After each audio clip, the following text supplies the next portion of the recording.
I was averaging like $2,250 per month from my rental income.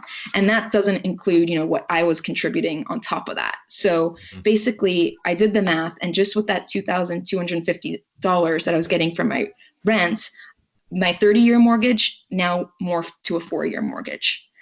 Welcome to the House Hacking Success Podcast, where you'll learn the path to free rent and financial freedom through real estate. Featuring your hosts, Brad Labrie and Drew Klingler. Welcome to House Hacking Success. I'm your host, Brad Labrie. Drew, how you doing today? I'm good, Brad. I'm doing good. How are you? I'm doing great, man. We had Courtney Chase on the podcast, which was absolutely amazing. She house hacked in Florida and then moved to Calgary, Canada. So we're going to talk about being a long-distance real estate investor outside of the country. And then we go into in-depth focus on financial independence. They achieved financial independence in their early 30s, right? And how they went from a negative $100,000 net worth to over $1 million in just 9 years. They have an incredible story, and I'm really excited for this podcast. It's a really good episode. She talks a lot about how there's these 3 expenses that you can really focus on to change to reach financial independence. She's going to cover those 3 in the episode. Also, one of the coolest things that I think she did was track all of her expenses on a spreadsheet since 2009.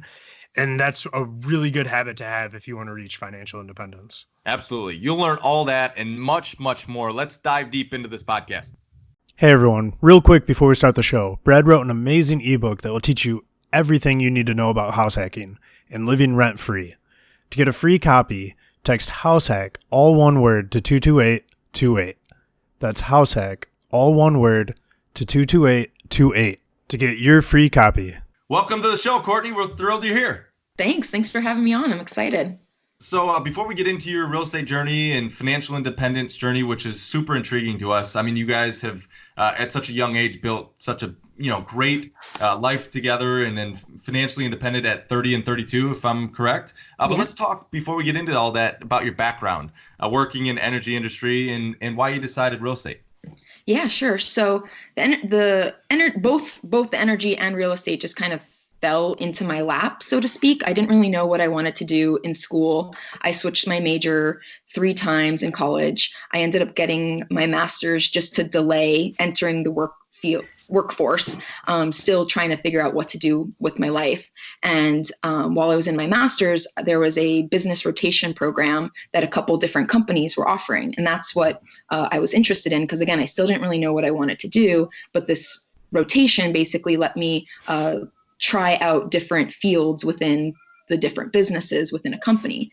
And the first company that I applied for that had this program was an energy company. So that's how I ended up in the energy field, was through this rotation program. I ended up enjoying it and that was in 2009. So I've been doing this now for over 10 years. So it just kind of fell into my place. Like the other rotations, one was with an insurance company, one was with Texas Instruments. So like I didn't know what I really wanted to do, and this just kind of happened. And now I can tell you anything you need to know about energy, even though like that was not really my background at all.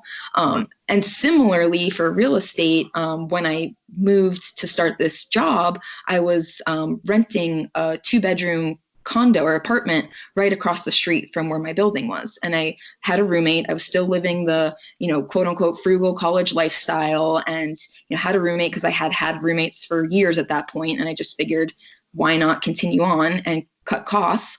And my landlord was looking to increase rent for the following year. So that got me thinking, and I started looking, and I saw that the exact same unit 2 buildings down, these were all individually owned condos, and the exact same unit 2 buildings down was being rented out for almost $400 less than what she was looking to bump the rent up to. So I was like, well, that doesn't really make much sense. So I literally, like with some friends, like we got a moving dolly and just pushed things over like 2 buildings down, and boom, I just saved, close to, when we split it, it was close to $200 a month in rent that I was saving. And then from that apartment, the landlord, you could tell, was clearly like not very involved and letting things kind of fall apart, so to speak. And there was a flood from someone in the unit 2 stories above me, and gravity naturally brought this flood like down into my first floor apartment, and she didn't really want to do anything about it, and it was like basically telling the condo board to deal with it, and like I'm stuck living in it, right, while all this is going back and forth.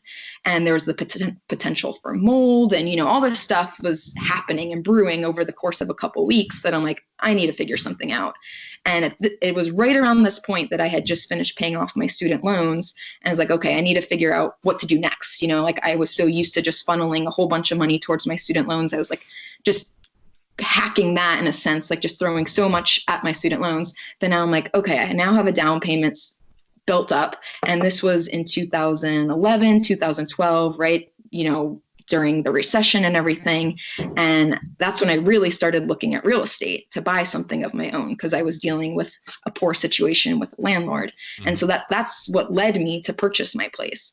And it was a short sale, and I got a really good deal on it. And I ended up renting out, it was 3 bedrooms plus, I guess you would call it a basement. It was in Florida, so we don't really have basements there, but the first floor was what you would think of a basement, just like a big room. And then you go up to the second floor, and that was like your main living area with kitchen, living room. And then the third floor was all the bedrooms. So I rented out the 2 other bedrooms upstairs and the quote unquote basement on the first floor, and was able to pay off our mortgage in 2.5 years that way. So it was just kind of like a natural progression to do that. I think just always from having roommates since college, continuing on while I was renting with roommates, it just like made sense to me to continue to have roommates and pay off my mortgage. This was before house hacking was a term, like but it just kind of made sense to me. Like, why wouldn't I do this? And then, I did the math. I'm like, it's only going to take a couple years. And then if I want to keep having roommates, I can, and then that's just extra money in the bank at that point, or I don't need to. Like you said, it's kind of a natural progression given the fact that you did it all through college, right? And it's kind of like, and then afterwards, and that's a lot of people's stories. Like, right out of college, like, why not just have roommates, but I own the property? Exactly. It's like I always had roommates in college. Everything was fine. Some roommates you get along better with others, like that's natural, I think. But like, you don't need to be their best friends, when you become the landlord, like you just want to make sure everything's, smooth and you're getting paid on time. Right. Like, so it just seemed so natural to me. Like in my master's, for example, like I was subletting a room out, or I was subleasing a room that one of my friends was subletting to me. And it ended 2 or 3 months before my master's was up. And one of my best friends that I've known for since I was 2, like known her my whole life, she was also there. And I reached out to her and was like, hey, I know this is weird, but like, can I rent a place from with you? But even she was in a 2-bedroom, but it was being rented out. So I'm like, can I just crash on your couch or, something for the couple months? And we ended up sharing the same bed for 2 months, with one of my best friends that I grew up with. And hearing that, it sounds so strange, who would do that? But to me, I'm just it's only for 2 months, and then I'll, be on my merry way. And we were on very different sleep schedules. So I was going to bed way earlier and waking up way earlier than her. So it wasn't weird. It sounds weird, but it was just that was just my thoughts all throughout this whole process is how to hack the housing, how to hack life, essentially. It wasn't just the housing, it was travel, it was everything. And it all just kind of morphed into this financial independence piece that I'm now is this movement, which I'm so happy to be a part of, right? Yeah. It's so great to now see where all of this momentum's going. It's now I found my people, Right. But at its natural beginning, it was just a part of who you are. And, we hear the story, I had no idea that there's a term house hacking or financial independence, but it was just always I've always been naturally frugal, similar to kind of what you guys live. And you just kind of felt hey, I've already had roommates. What's the difference? Now I just own the property and I live for free. Right. And I get control of the property. Exactly. The control control was the big thing. It was both of those, exactly. It was like, I might as well keep renting, but now I have control over it. So like, if I want to, install a new microwave, like I'm going to do it because it's now mine and I can take pride and ownership in that new microwave, or, whatever it may be, versus like having to go through the motions of, hey, I think we really need a new microwave. What do you think? Is it in the budget? Like you just go and do it. Right. You don't need permission. Right. Exactly. So could we backtrack a little bit and talk about how you found that first house hack and how you funded it? Sure. So I was naturally just used to pouring my money at something. I wasn't really a big spender. It was more, I'm very debt averse. So it was crushing the student loans. So I had $65,000 in student loans to my name. I ended up paying them off in 2.5 years. So it ended up being a total of $70,000 after the accrued interest. And right around that point is when I was going through those headaches, like I mentioned, with my past landlord. And this was all back I started my job in 2009. So I see in South Florida, which is getting crushed with the foreclosures, and my parents went through it. It definitely was devastating for the people on the opposite side of things, and I saw that. But then I also saw that there was this opportunity that these homes are literally half the price of what they were less than 10 years ago. So it just like made sense to me of like, if I can afford it, like I should be getting in on this. So then my next step was just to start saving up for a down payment. And originally I was looking for like 2 condos that were in like the $100,000 range. And that was kind of my first thought. And I went and saw a couple places. I looked online on MLS and got a realtor and was looking at a couple places. And then I was like, I really think like if I can get something bigger and rent it out, I can get more roommates. And it's going to pay off itself, even though I'm paying a little bit more upfront. If I can get more roommates, like it's just, again, seemed like a natural thing to do. So there was this one neighborhood in particular that I really like they were relatively newer. They were built in 2006, and this was in 2012 that I ended up buying. So they were 6-year-old properties. And so this particular unit that I bought, it was originally $335,000. Brand new in 2006 when the first owner bought it. It then went through a short sale and it was put up for $169,000. And that's what I bought it for. And it was almost 2,000 square feet. It was just under 2,000 square feet. It was 3 bedrooms, 3 full bedrooms, plus that quote unquote basement on the bottom. So I was able to rent out those 3 additional rooms anywhere from $650 to $900 per month. The basement was a lot bigger. It was like probably 400 square feet just for that room. Had a bathroom attached and everything. So I was averaging like $2,250 per month from my rental income.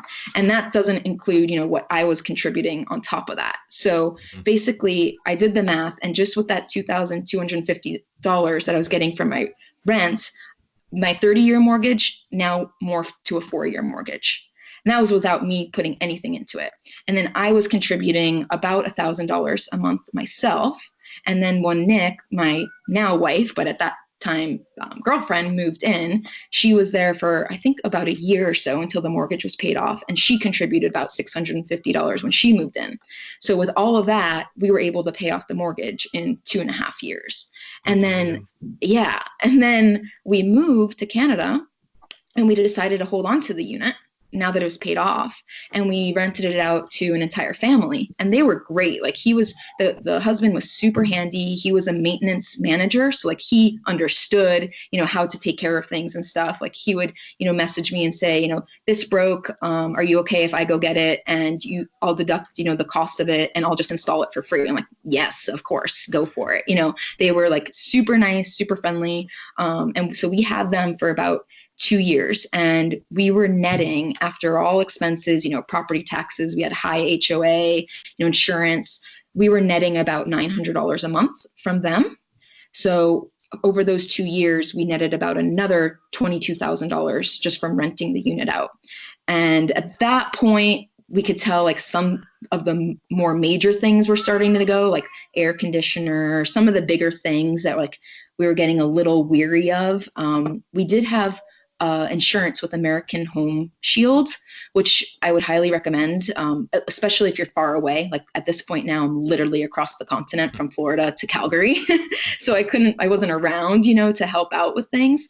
Don't quote me on this, but I believe it was $50 a month for the insurance, and it covered multiple things like different services and parts, fridge, dishwasher, dryer, electrical things. And if you needed to use their service, you paid like a flat $75 fee for them to come and fix it. However much it actually ended up costing, like it only cost you $75. I might have those flipped. It might be $75 a month and you pay the $50 fee, but whatever it was relatively cheap. So we had that, and it was fine, but I was just starting to feel a little like out of place, like that control piece was dissipating, So we ended up selling it in 2017 after 2 years of renting it out. And now looking back on it, of course, I'm like, oh, I should have held on to that. Like I would have kept getting the $900 a month. I looked it up. So we sold it for $270,000. So we made, after closing costs, it was about 240 net. So we bought it for 169. So when you include all three things, renting it out to the roommates while we were living there, renting it out for 2 years completely as a single unit, and then the proceeds from the sale, we netted almost $250,000 from that one unit. It's like $246,000. So that like greatly, propelled our path to financial independence just from that one unit. And then essentially that paid for our brand new Canadian townhouse when we bought our place in 2016. So yeah, so now like we don't have to worry about housing at all, right? Yeah. So let's transition there a little bit with the financial independence. You guys reached that in 2018, right? Yeah. And you guys have built over $1 million net worth. Talk about that journey and kind of what the essence of the financial independent movement is. Sure. It's like, in essence, it's just freedom. Like that, to sum it up in one word, it's freedom. And it's essentially designing a life where your actions align with your values. So you need to figure out what you value, not what society tells you should value, but what you actually value. And that's what you spend your money on. Whatever, like I can't tell you what that is, right? Like everyone's values are different. So for me, for example, we enjoy spending time outside in nature, which happens to be free for the most part, going for a walk or a hike.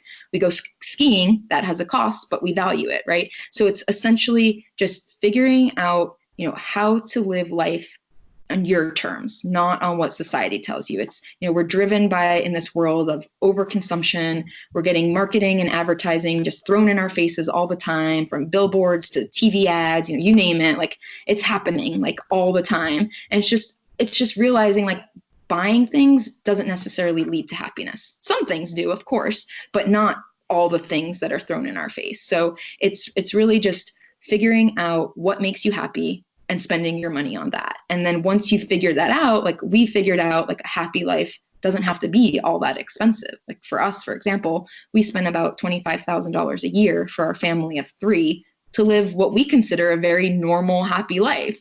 But, some people looking in may be like, how can you only spend that money? And we've just realized like, we'll spend money on, say, annual passes to the national parks, or to a ski hill, or to the science center, or to the zoo, the sports center, name it. Like we're doing things, but like we're not spending money on a brand new car. We're not spending money on fancy restaurants, like those things just don't bring us value. So we don't spend our money there.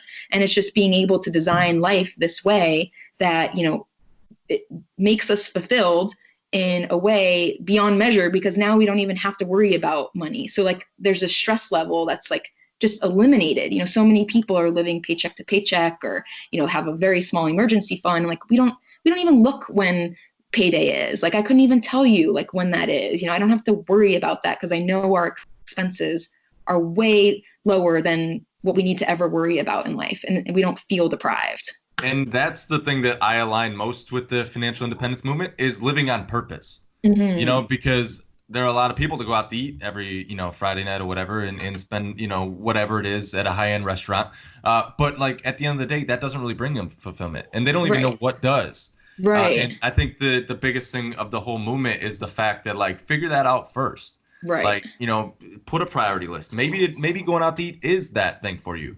But all these other things that you're spending in consumption, like you said, or things that society says you should have, right? Those are pulling, there's always an equal and opposite reaction. And so every time consume something over here, you're losing, another part of yourself over here, right? Or it takes Exactly. something over here. When you buy a new vehicle, you probably aren't going to be able to travel the world like you thought you might want to, right? Especially when Right. you're starting out and you're not making, a ton of money in your career, whatever it is. Exactly. Exactly. It's like what I suggest to people is write down the list of 10 things over the course of a week that truly make you happy. Like what are those 10 things that, whether it's, sleeping, having a morning coffee, going for a run, I don't know. You come up with your list, right? And that's what you should be focusing on. Everything else is just fluff. Like cut out the fluff. Cut out the things that society is telling you should be spending your money on. Like focus on those 10 things that you really value. And everyone, like you said, everyone's is going to be different, right? I can't tell you what yours are, but you just need to value, like find out your why, like to your point, like that's so important. Like for us, it's like spending time as a family, having the time to spend as a family. So that's what we do is we spend time together as a family. Like some people want to travel the world. Some people want to have like a $200,000 car. Like that's fine. I'm not telling you what to do, but like prioritize that then, right? Like figure out a way to make that happen, whatever your why is. So you often say that for people to reach financial independence, they have to focus on their three highest expenses. What are those three expenses and how can people optimize those? So typically most people's top three expenses are housing, food, and car. And so housing, we kind of talked about that, whether house hacking can look like so many different things, right? I'm sure you guys have covered all different facets here on your podcast, but whether it's you owning a place and you renting out the rooms, or rather than having a 1-bedroom that you're renting, you instead rent a 2 or 3 bedroom and have roommates and cut down your rental costs, or buy a duplex or a fourplex or apartments or storage facility, like you name it. Like there's all different ways to hack, right? And so that's huge. Like if you can eliminate your housing expense, like that's typically what, 30% of your monthly budget, like that's gone, right? So that's 30% that you can now throw to your savings and invest that money instead. And now you have a 30% savings rate and you can go look on, Mr. Money Mustache, the simple math to, reaching financial independence, and boom, like you've just shaved off years of your working life, right? Then typically the next one is transportation and food. So for transportation, like for example, we drive a $6,000 2013 Subaru Legacy. Like we have one car, we're a 1-car family. My wife doesn't work anymore. I work part-time. I'm at the office 20% of the year. I'm at home 80% of the time. So we don't need 2 cars. Like some people do, most people do, but we never have bought a brand new car ever. We bought, used, low mileage, reliable vehicles. And there's so many out there that you can find for well under $10,000. Like I'd say $7,500 and under, you can easily find a good car that will last you some time. You save up for that, and now boom, you don't have a monthly car payment. You're used to, like, you talk to your friends and the Joneses and everyone next door, they just bought this brand new, whatever, at a price tag of $40,000. And now they're stuck with $600 car payments for 5 years. Well, you don't have to do that. Like you can, but you definitely don't have to. So if you can eliminate, that large transportation expense too, and realize like a car is just meant to get you from A to B. That's essentially what its role is. Sure, it can have fancy gadgets and all this technology built in, but like it's not necessary. It's not needed. We think it is, but think back 10 years ago. Was your car perfectly fine working without, Bluetooth and, whatever, Wi-Fi enabled? Yes, you got from A to B. Like you still can get from A to B in a 10-year-old car. So it's just realizing, again, advertising, marketing tells us like, oh, we need these things now because they're available. Like we don't need them. Like, so figuring that out, right? And then food is the third one. Like we pretty much eat at home 95% of the time, I would say. My wife really enjoys cooking. I'm really odd and I really enjoy cleaning. So like we have a good combination here where she likes to try out new recipes. I will eat whatever she makes and then I'll clean it, no problem. So, we still go out, but it's maybe only once or twice a month, maybe. And it tends to be for foods that we can't make at home or haven't figured out how to make at home. Most of the time it's more like ethnic foods that we really enjoy, but like we just don't have the ingredients available, or, you know, whatever the case may be, or try out a new restaurant in town. But it's more of a treat that way versus, you know, if you go out to lunch every day at work, like you don't view it as a treat. You just view it as normal. Like, oh, I need to go out to eat. And you go to Wendy's or Arby's or whatever. And you don't realize you're dropping $15 every time you do that. Instead, you can make a meal that's just as fulfilling for $2 or $3. You know, it's again, it's that mindset shift of understanding, like you get into this trap of what becomes normal and you just assume it's normal, but it doesn't have to be normal. So if you can figure out, you know, those three things, then, you know, if you want to go have a spa day for $100, or if you want to go get that latte and enjoy it, but again, like as a treat, like with a friend, not like a normal mundane, got to go to the drive-through just to wake up type of thing. But if it's something more valued as a treat and like a specialty, I guess, then you enjoy it more because it's not your everyday routine and you don't become so accustomed to it. Yeah. And I think the great paradigm shift I had in my life was the, you know, differentiating the fact that fixed expenses are attacking your fixed expenses are the fastest way to achieve financial independence or become wealthy. Right. Yeah. And, rather than variable. And so growing up, like Dave Ramsey's, of course, you know, a very popular person. And I agree with a lot of the things that he says, but most of it surrounds your variable, right? Like not going out for coffee and some of these things, which are good things. But like those represent such a small percentage of your total expenditures where, you know, attacking your housing, like we're talking about on this show with you and others, that represents 30 to 40%, at least at many cases of your total, income.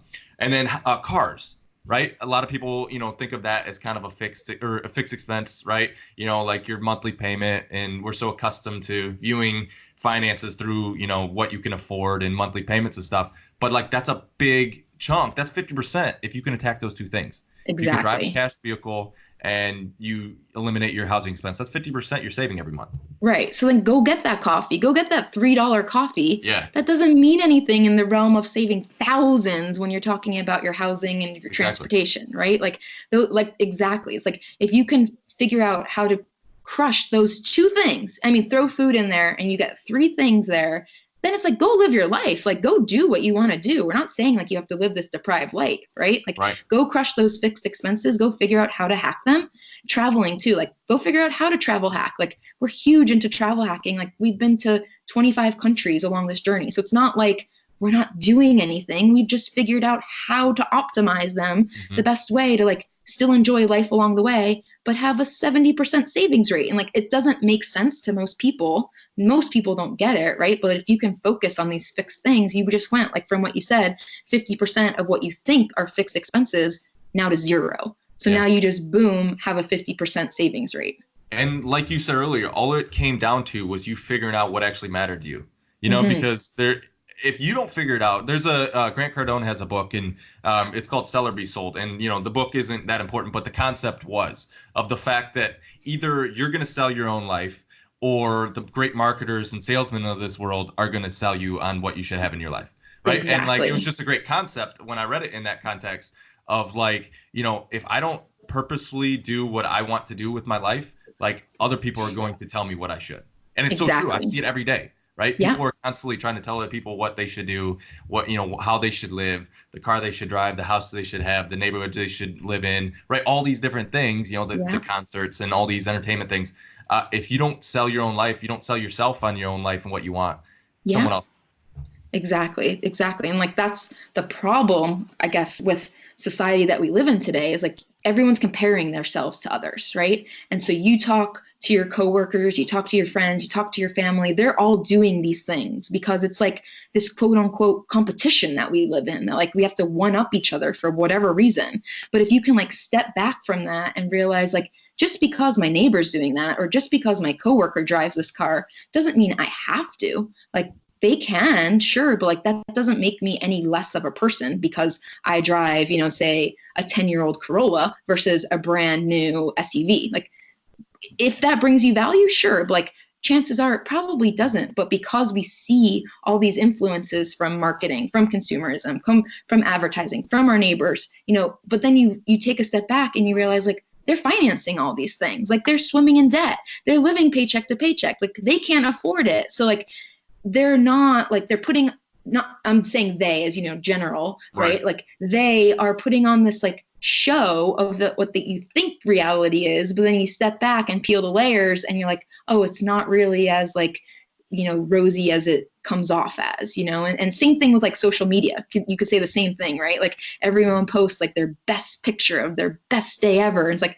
that's not normal everyday life. Like people cry, people have emotions, like that's not what's being shown on social media. So it's the same exact thing, but like to that point, social media can be such a bad thing because of that. Like you see like all these highlight reels, and then you compare your real life to it, and then you get caught up in all that and you feel like you need to compare. But I feel like the spinoff is like the positive to it is like there's all these podcasts being created now, there's blogs, and there's debt-free community Instagram groups that are being created where people are able to connect on this positive side, and you're seeing more information being shared like this, where it's like, oh, okay, like this is possible. Like we can twist our thinking of how we should be thinking for life. And like, there's other people doing it too. And they're living a normal, happy, quote unquote, normal, happy life, right? Like there's no normal, right? Everyone creates their own normal, but it's possible to do all these things. It's just that mindset shift. A lot of it at the end comes down to like who you surround yourself with, right? Yeah. On the day-to-day, because, at work or normal life, everyone else is, consuming and buying new vehicles and all this stuff. And contentment plays a big role in it. And if you're going to succeed over a long period of time, you have to align yourself with people that value some of the same things as you do. And of course, you and your wife are a great team. You guys have aligned on those things, but additional friendships and things like that, you have to be very mindful of that. Exactly. Yeah, just the point on like cars too. It's a big shift on like when I was younger, I'd look at someone in a cool car and be like, oh, it'd be so cool to have that Corvette or that sports car. And now I look at it and I'm like, I really don't envy that car payment. Exactly. And it's not so much envying having that car, but it's envying not having that car payment now. And it's really big shift right there. Yeah. It's like you have to figure that out. Like you can read all about it and you could talk about it extensively, but until you have that like aha moment, like that's when it really clicks and you're like, okay, like I don't need to be spending my money on things, or there's other ways that I can optimize my expenses so that way I can spend on something that is more expensive. But like say for housing, if I've reduced my housing expense to zero, I now free up that what was an expense to now spend on something else that actually brings me more value. It's just like figuring out that mindset shift.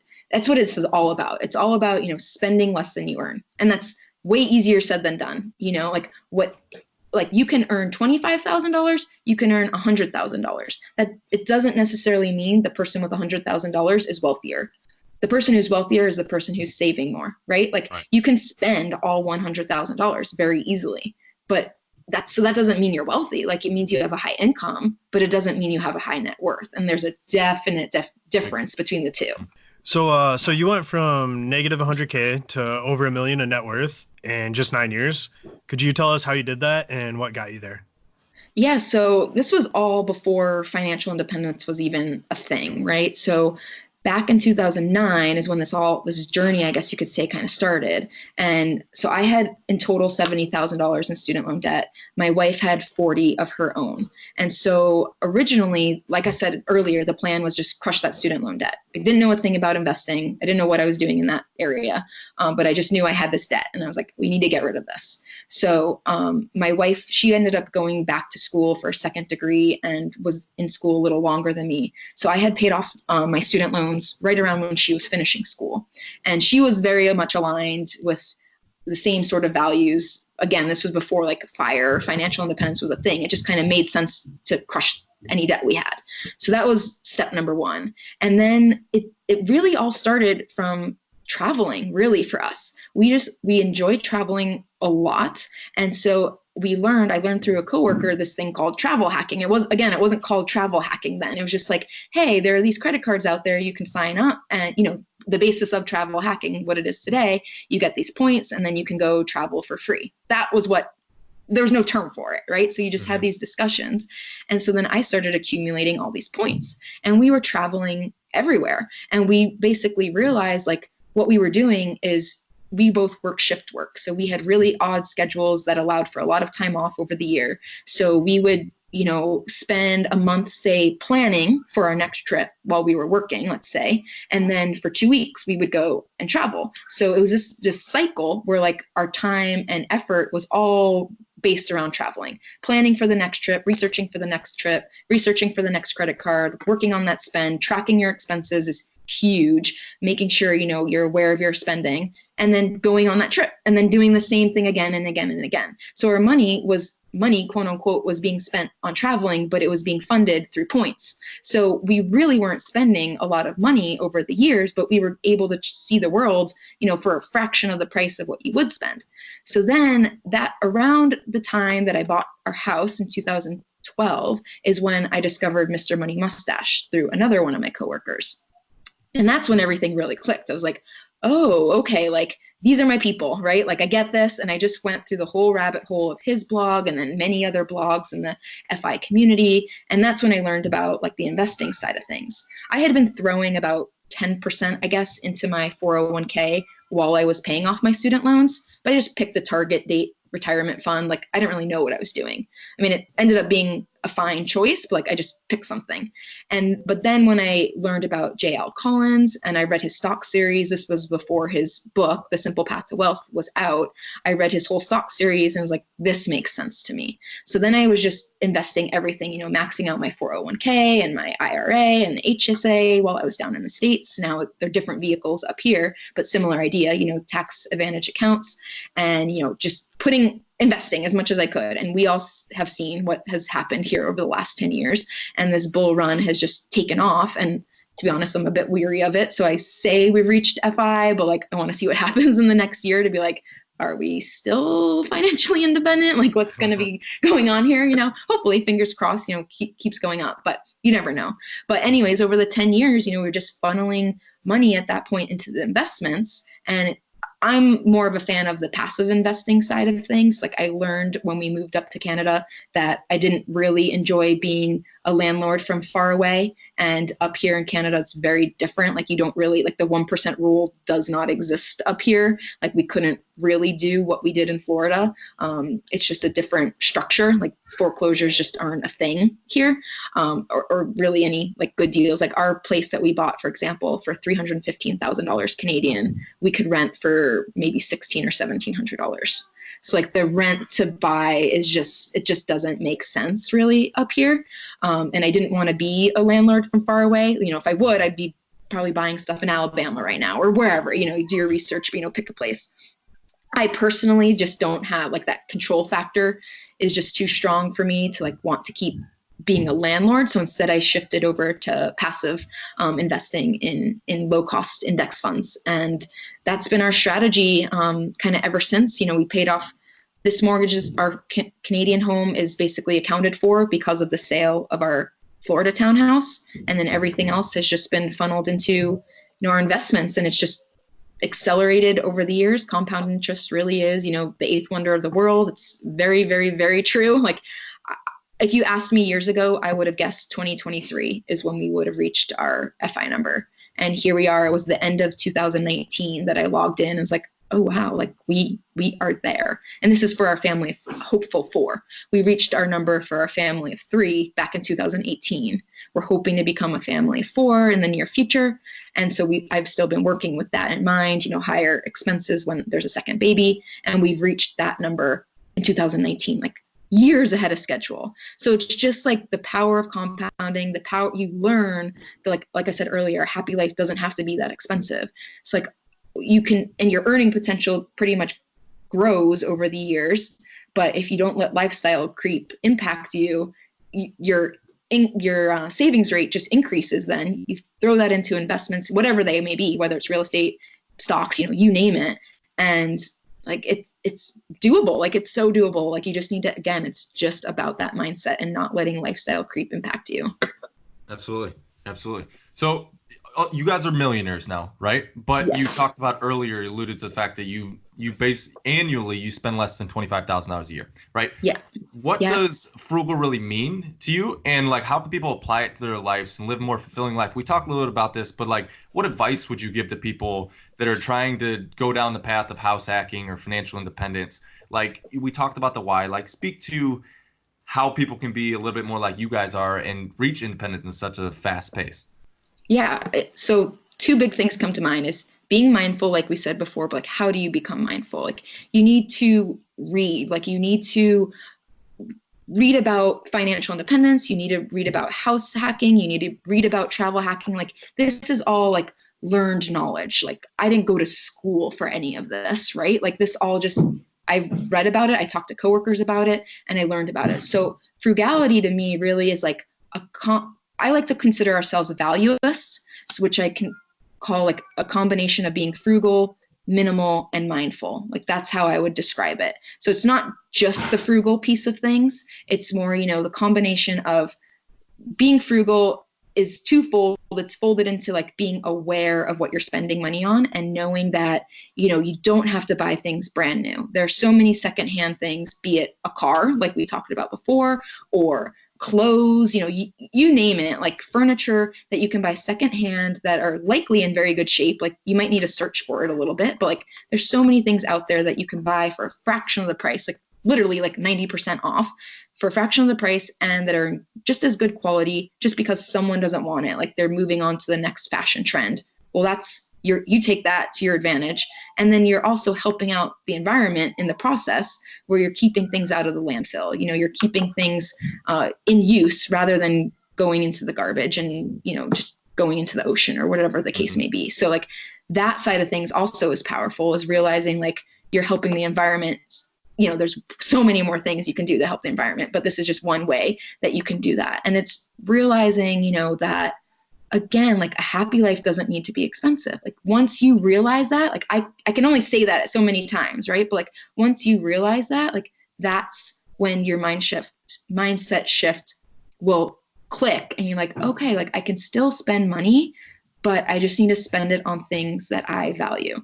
And that's the biggest thing. So from a financial standpoint, I would say track your expenses like to the penny, like literally to the penny. Like I don't use any apps like You Need a Budget or Mint or Personal Capital. Those are all fine, like nothing against them. But I just use a simple Excel spreadsheet where I have a column for expenses, a column for income. I put the date, what it was, and what it costs for each thing. And then it just sums up everything at the end of the month.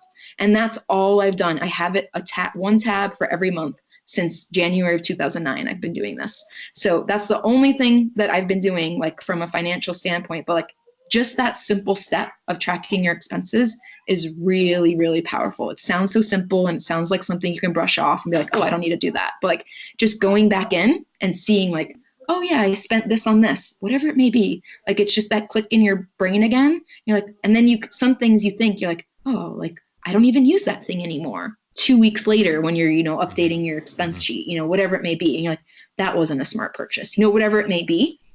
And then you start to realize like that process in and of itself helps. And then it's just, figuring out that this lifestyle that, typically like most of society, like poo-poos or, whatever, you don't want to be called frugal. But like really it's like you're giving yourself freedom in the end of this. Like, so who doesn't want freedom by reaching financial independence, whether it takes 5 years and 10 years and you're super aggressive about it, even though I would not say like we were doing anything super aggressive, it just happened, or it takes 20 years, there's no timeline that it needs to take. It's just being more mindful of what you're spending, what you're doing with that excess, investing it some way, whether it's in housing or like we said, housing or stocks or whatever it may be, but investing it, putting it to use for you, paying yourself first. That's the huge thing. And then you'll be reaping the rewards years down the road. And once you make that first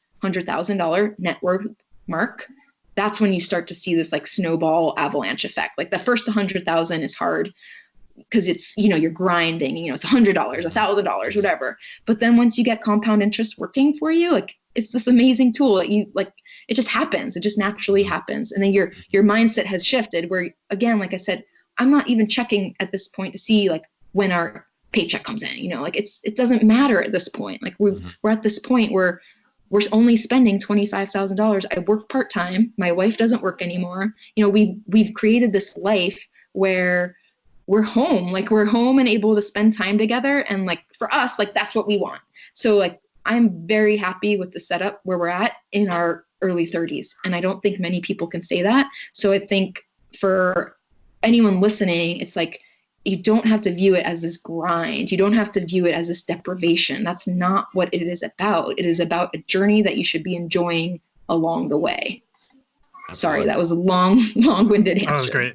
I really liked your point on tracking your spending, because it can be really eye-opening, and it can really show you your spending habits that you didn't know you had. Like, oh, I spent this much on food. Like, how did that even happen? Well, I went out to lunch every day.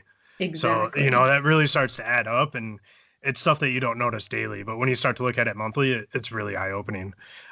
So could you tell us about your long-term goals in financial independence and in life? Yeah, sure. So pretty simple. We'll keep traveling since that's definitely a passion of ours. It's very different with a child.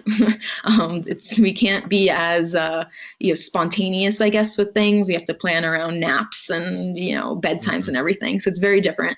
But we still definitely enjoy traveling. So we'll still keep travel hacking.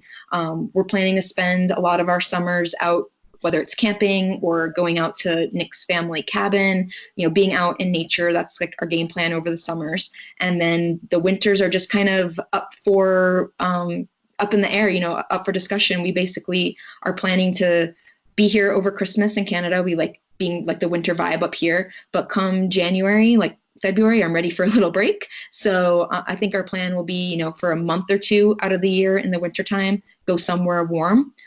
Whether it's back down to Florida, to visit some of my family and friends down there, or, you name it, Mexico, Thailand, wherever, go check out a different place probably once a year, go to a different country. That's kind of our like yearly plan, I guess you could say. But it's really just, being involved parents. That's like our long-term plan is, being there for our daughter. And if we have a second kid, for our second child, and seeing these little milestones, like she doesn't go to daycare, she's with us all day long, which has some pros and cons to it for sure. But like, we love it, like it's taxing and it's wearing and it's very tiring, but like, we wouldn't trade it for the world. Like we get to see like her discover the moon for the first time, little things like that just brings so much joy to her. Like you don't even think of, you're like, the moon's the moon, but for her, like it's this brand new concept.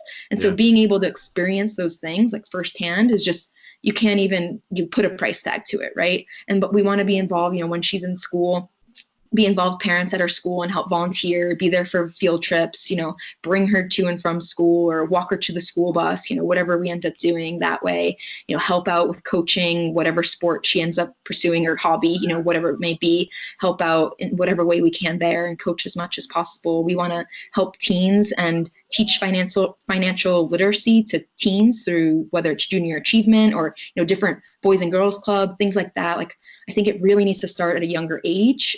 So really want to help out with that and be more involved with our Choosify community here in Calgary. And we started our blog and our Instagram to just basically, share the knowledge. Like we've done this, like it's replicable. Anyone can do this. So like, we're not these like, we are weirdos, but like anyone can do this really. Like it's just figuring out how to do it. Right. So we just want to teach more people really. And it's super, inspiring to hear how mindful you guys are about your decisions. And that's really, we've talked about it, a couple times here already, but like, that's kind of the essence of what financial independence is really, if you boil it all down, it's really just becoming mindful of your decision-making, what really matters, what doesn't matter. Do societal norms matter to you? If they do, then, fine. But if they don't, like, this is totally, like you said, replicable at an early age if you just have the right mindset early. And, 10 years, right? We just kind of completed the decade. But you said from 2009, you started this tracking. The amount of money that you guys, just mindfully managed is, exponential, right? That could have just went to the wayside because you weren't focused on it. So it's just super cool to hear how mindful you guys are.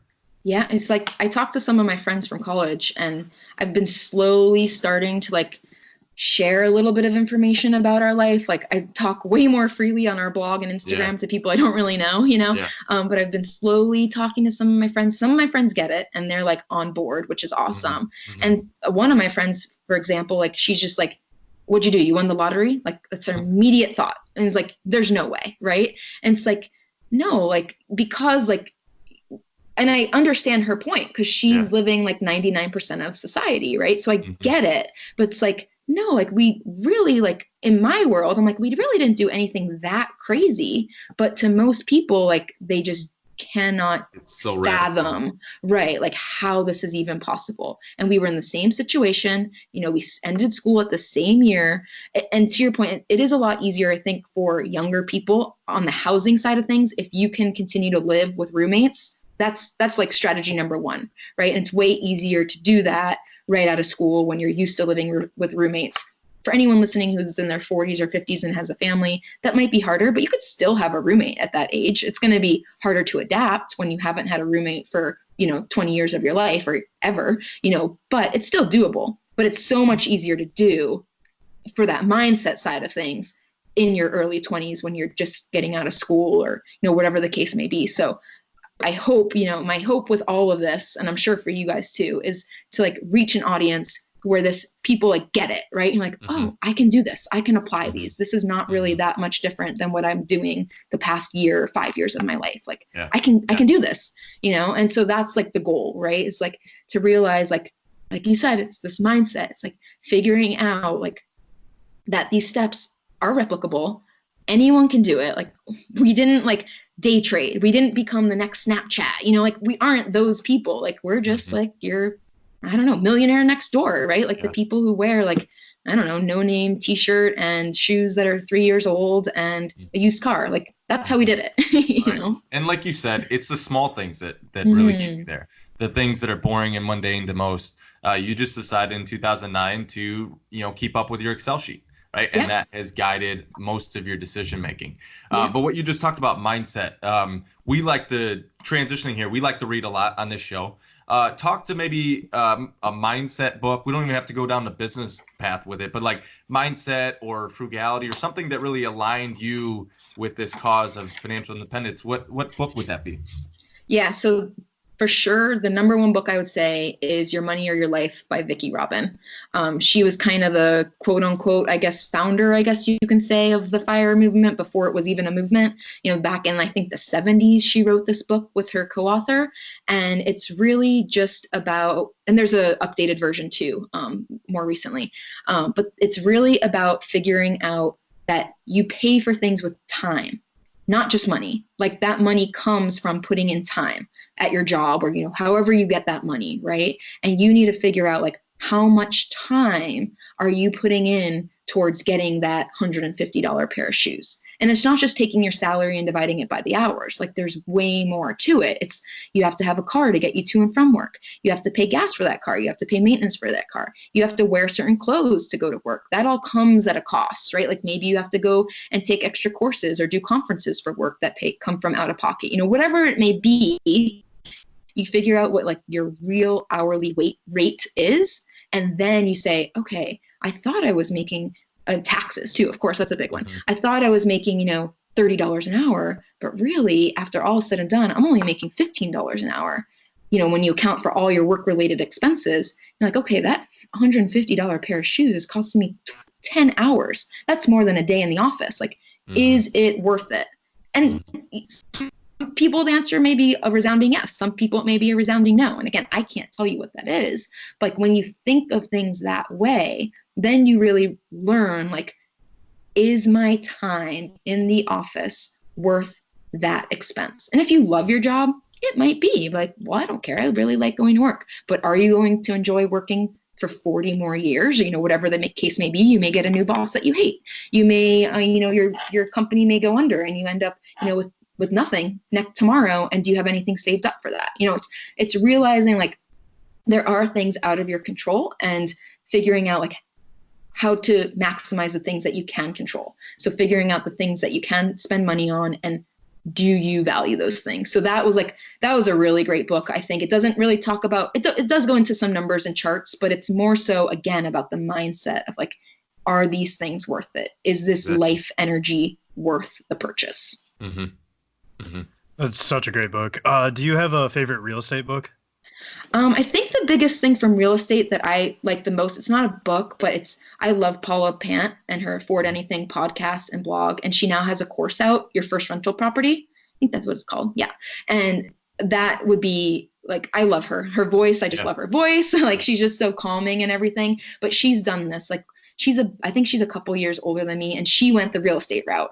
And so that's how she made like her claim to fame, right? Like she's reached financial independence through real estate. So if you're interested in, there's also bigger podcasts, of course. And, there's the house hacking strategy book now that Craig Curelop came up with. I'm on hold at the library for it. So I haven't yet read it, but I've heard good things.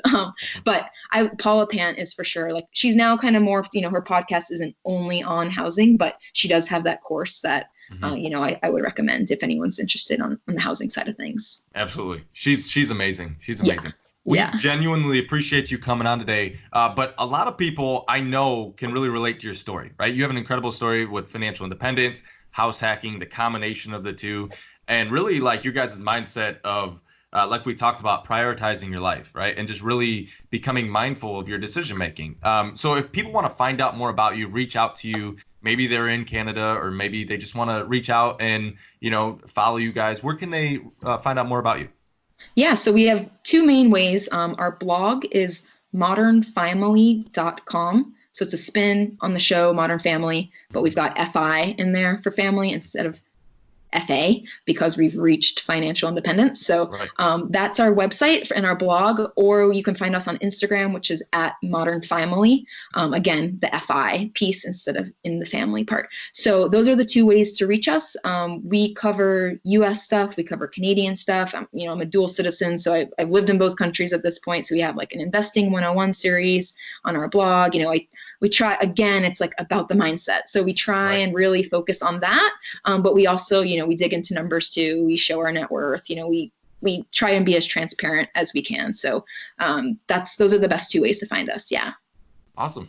Well, we really, really appreciate you coming on the show. I mean, I'm really inspired just listening to you guys' story and what you've been able to do, traveling around the world, living in 2 different countries, combining the real estate aspect with the financial independence and being very mindful and very, prioritizing your life, not becoming a family of 4. Like we love you guys' story. We're inspired by you guys all the time. And so we appreciate you coming on. Yeah. Thanks so much for having me on. This has been a lot of fun. Good. Thank you, Courtney. Yeah, sure thing. You have a great day. Me too. Thanks for listening. If you could do me a huge favor and go give us a 5-star rating on iTunes, I would really appreciate it. It would really help us out. If we provided any value, please go do that. Otherwise, there's a lot of people who haven't subscribed, so go ahead and go subscribe and you'll get notifications when a new podcast episode is released. Thanks again, everyone. Have a great day.